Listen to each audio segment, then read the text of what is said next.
Hello, नमस्कार मित्रों, मैं अंकुश पवार आप सभी का स्वागत करता हूं आपके अपने यूट्यूब चैनल में। आज हम हिंदी को डिस्कस करेंगे कि किस प्रकार से भाषा का विकास है।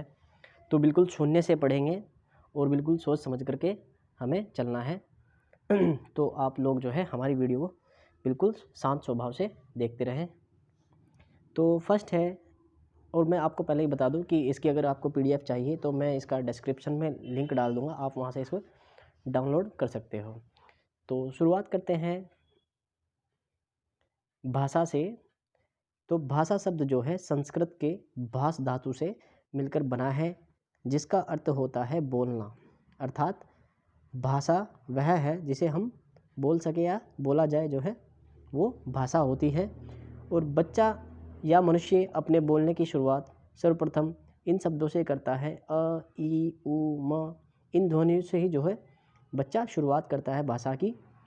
तो नेक्स्ट है लिपि। लिपि का अर्थ होता है चित्रित करना या फिर दर्शाना। ध्वनियों को लिखने के लिए जिन चिन्हों का प्रयोग किया जाता है उसे हम लिपि कहते हैं। जैसे हिंदी देवनागरी लिपि में लिखी जाती है, इसके ऊपर शिरोरेखा होती है, उसे हम देवनागरी लिपि कहते हैं। और अंग्रेजी जो है वो रोमन लिपि में लिखी जाती है। जबकि कोंकण, संस्कृत, मराठी, नेपाली, मैथिली ये सब भाषाएं देवनागरी लिपि में ही लिखी जाती हैं। नेक्स्ट है हिंदी भाषा का जन्म किस प्रकार से हुआ है, वह हम देख लेते हैं। तो हिंदी भाषा जो है संस्कृत से हिंदी का विकास क्रम हम पढ़ रहे हैं। तो स्टार्टिंग में जब वैदिक संस्कृत थी, इससे पहले जो है शुरुआत से प्रारंभ में जो है वो वैदिक संस्कृत थी, जिसका समय है 1500 ईसा पूर्व से 1000 ईसा पूर्व का जो समय था उसमें वैदिक संस्कृत थी। फिर उसके बाद लौकिक संस्कृत आई, जिसका समय 1000 ईसा पूर्व से लगभग 500 ईसा पूर्व तक का समय रहा, जिसे हम प्राचीन आर्य भाषा भी कहते हैं। नेक्स्ट है, इसके बाद लौकिक संस्कृत के बाद फिर पाली का जन्म हुआ, यानी कि पाली भाषा आई। उसके बाद ये इसका समय 500 ईसा पूर्व से लगभग 1 ईस्वी तक का समय पाली भाषा का है। और इसके बाद फिर 1 ईस्वी से 500 ईस्वी तक प्राकृत भाषा का जन्म हुआ। इसके बाद फिर 500 ईस्वी से 900 ईस्वी तक अपभ्रंश भाषा का जन्म हुआ। और यह जो है मध्यकालीन आर्य भाषा कहा जाता था। जबकि अपभ्रंश का वाल्मीकि स्वयंभू को कहा जाता है, और इन्होंने एक बहुत बड़ा राम काव्य लिखा है जिसका नाम है पौमचरियु। और इसके बाद अवहट आई, और इसका समय 900 ईसा पूर्व से लगभग 1000 या 1100 ईस्वी तक का समय अवहट का है। और अवहट भाषा के जो कवि थे उन्हें मीठी भाषा कहा जाता है अवहट को, जिसका एक कवि है विद्यापति, और विद्यापति ने इन्हें मीठी भाषा कहा है अवहट को। अवहट के बाद पुरानी हिंदी आई, जिसका समय 1100 ईस्वी से लगभग 1350 ईस्वी तक का समय है, जिसमें मुस्लिम शासन था। और इसके बाद जो है मध्यकालीन हिंदी आई, और उसका समय 1350 से लगभग 1850 ईस्वी तक का समय है।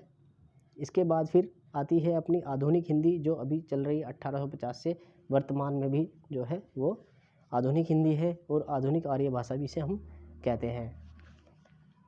और ये मध्यकालीन हिंदी लगभग 1350 से 1850 के समय में जो है अरबी फारसी शब्द जो है इसी समय में हिंदी भाषा में लिए गए थे। जैसे उदाहरण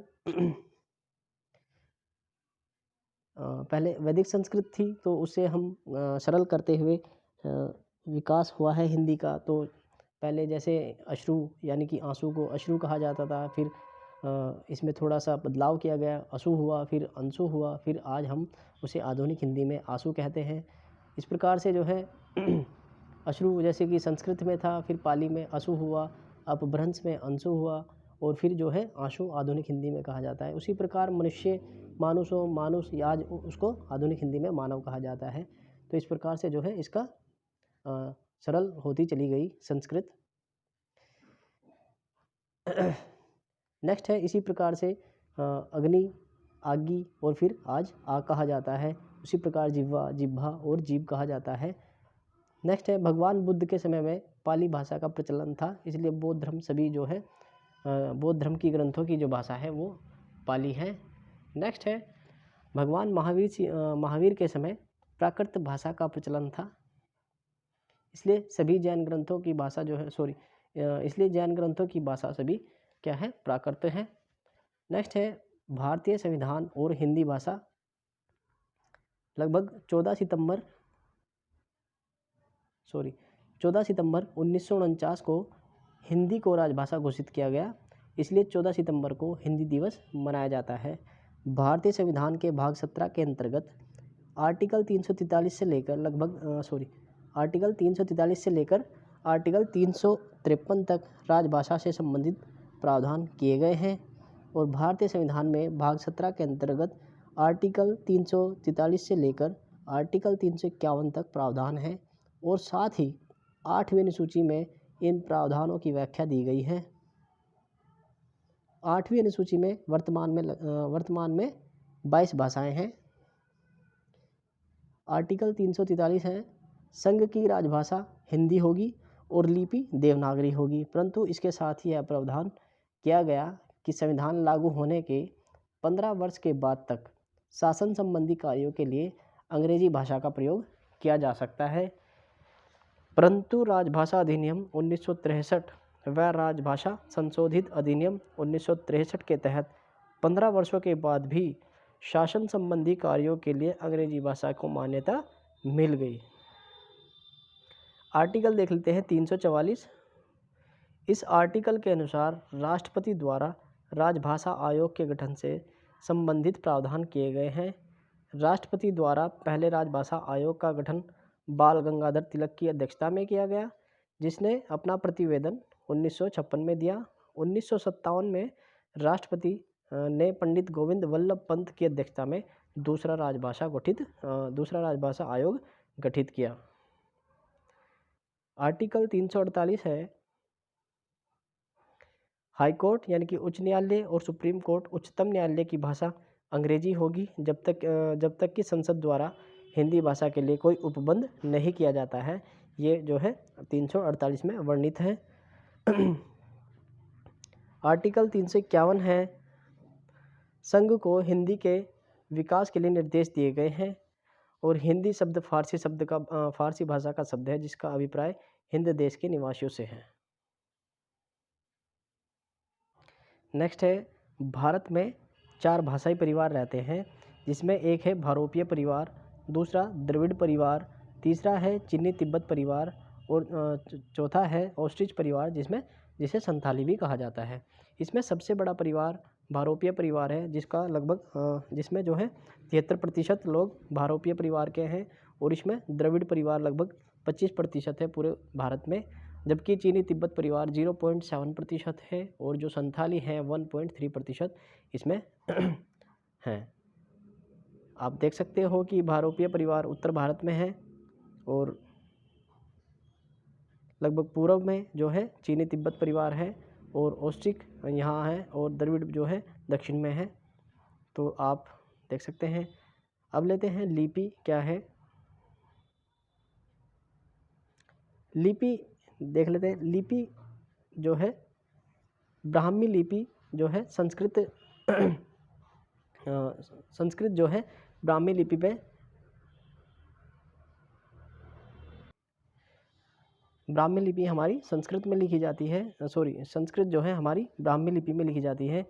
जो लिपि है 2 प्रकार, ये भी आगे चलकर 2 भागों में विभाजित हो गई है, उत्तरी ब्राह्मी लिपि और दक्षिणी ब्राह्मी लिपि। उत्तरी ब्राह्मी लिपि में जो है गुप्त लिपि, उसके बाद कुटिल लिपि आई, फिर नागरी लिपि और शारदा लिपि। और इस नागरी लिपि में दो विभाजित हुए, इसमें पश्चिमी शाखा और पूर्वी शाखा। फिर पश्चिमी शाखा में देवनागरी, गुजराती एवं राजस्थानी, जबकि पूर्वी शाखा में बांग्ला और उड़िया लिपि है। शारदा लिपि में गुरुमुखी लिपि, कश्मीरी लिपि, लहंदा लिपि और टाकरी लिपि, ये सभी जो है शारदा लिपि में है। जबकि दक्षिणी ब्राह्मी लिपि तमिल लिपि, कलिंग लिपि, तेलुगु कन्नड़ लिपि, ग्रंथ लिपि और मलयालम लिपि, ये सब जो है इसे दक्षिणी ब्राह्मी लिपि से विकसित हुई हैं। जबकि गुप्त काल के बाद देवनागरी लिपि आई और उर्दू भाषा अरबी फारसी लिपि है। उर्दू भाषा तो आज के लिए आपका इतना ही। अगर आपको ये वीडियो अच्छी लगी हो तो आप इसे शेयर कीजिएगा, हमारे चैनल को सब्सक्राइब कीजिएगा। नेक्स्ट वीडियो जल्दी लेकर आएंगे। और आप इसकी PDF डिस्क्रिप्शन से लिंक मैं डाल दूँगा, आप वहाँ से डाउनलोड कर सकते हो इसे। तो आपका दिन शुभ हो। जय हिंद।